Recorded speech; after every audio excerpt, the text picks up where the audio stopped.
Every week, somebody asks me this question: should I trust Ayurveda or modern science? And honestly, wrong question. Because the deeper I go into the research, the more I find these two are not enemies. Modern science is actually proving things Ayurveda said 5,000 years ago. Not all of it, but more than you had think. I'm Reena Jain, naturopathic nutritionist. Today, no bias, no sides, just the honest truth about where Ayurveda got it right and where science backs it up and where it still falls short. What Ayurveda got right before science even existed. Ayurveda is over 5,000 years old, and long before any lab or clinical trial, it said three things. Food is medicine, your gut controls your health, and stress destroys the body slowly. Today, all three are proven. Gut-brain connection, real, published, accepted. Chronic inflammation and causing disease, real, published and accepted. Your body clock affecting immunity, real, published and accepted. Ayurveda was pointing at the target for centuries. Science just built the measuring tape. The three ingredients science has actually proven. Let's talk about three specific things because the evidence here is solid. Haldi, turmeric, the most researched spice in the world right now. A 2021 review found curcumin, the active compound in haldi, lowered CRP, a key inflammation marker in the blood. A 2019 clinical trial combined curcumin with chemotherapy in colorectal cancer patients. Result: safe, well tolerated, and no red flags. A 2024 review found curcumin reduced mouth ulcers in patients getting radiations for head and neck cancer. This is not Dadi Maa Ka Nuska anymore. This is peer-reviewed clinical science. One caution though, haldi in your food is safe for everyone. High-dose curcumin supplement can clash with blood thinners and some chemo drugs. Always ask your oncologist first. Next is ashwagandha. A 2022 clinical trial showed ashwagandha lowered cortisol, improved sleep, and reduced anxiety in stressed adults. Why does this matter for cancer? Because high cortisol weakens your natural killer cells, the cells whose entire job is finding and destroying cancer cells. Anything that genuinely lowers stress hormone is doing real immune work.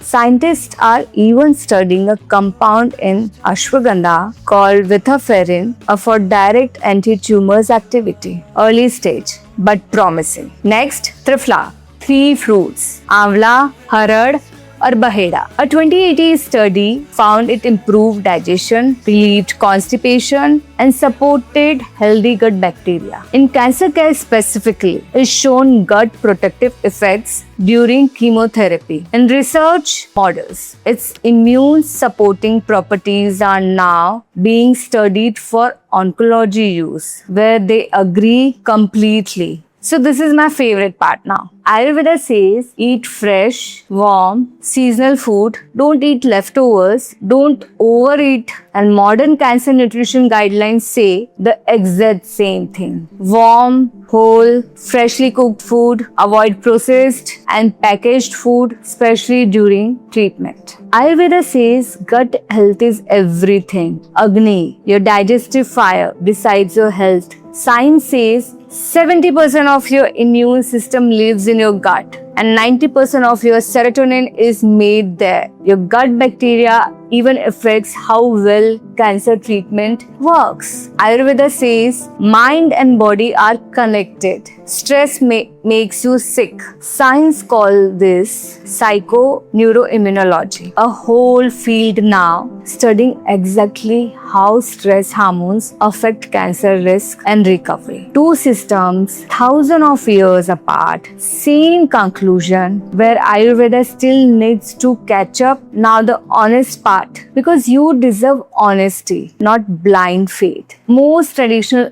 Ayurvedic formulas, the multi-herb mixtures, have not gone through large clinical trials. Individual ingredients like haldi and ashwagandha have strong evidence. Complex mixtures are much harder to study and prove. There is also a real safety issue. Some traditional preparations called Rasa Shastra formulations intentionally include heavy metals like lead and mercury. Traditional practitioners say their processing makes it safe, but modern toxicology is not convinced. There have been rare documented case of heavy metal poisoning from such supplements. And here is the most important line in this entire video. Ayurveda cannot treat cancer on its own. It cannot replace surgery, chemotherapy, or radiation. If anyone tells a cancer patient to drop conventional treatment for herbs, that is not healing. That is dangerous. Ayurveda heal place is beside your treatment, not instead of it. My approach in practice, this is exactly how I work with my patients. Take what Ayurveda got right: food focus,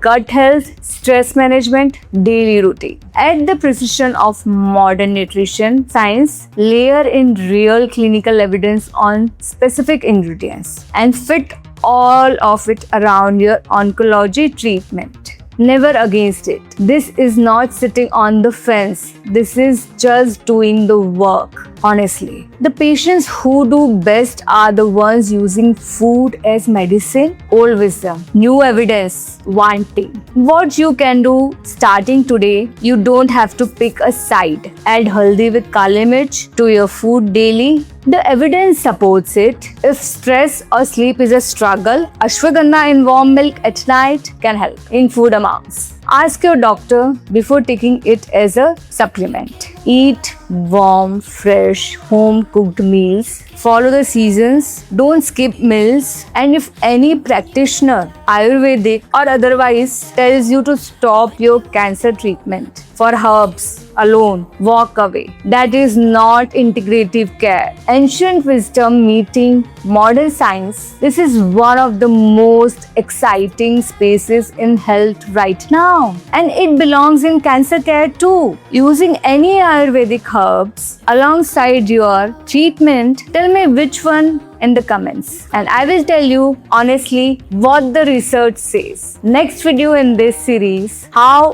inflammation actually drives cancer and how your plate is one of your strongest tools against it. Link below.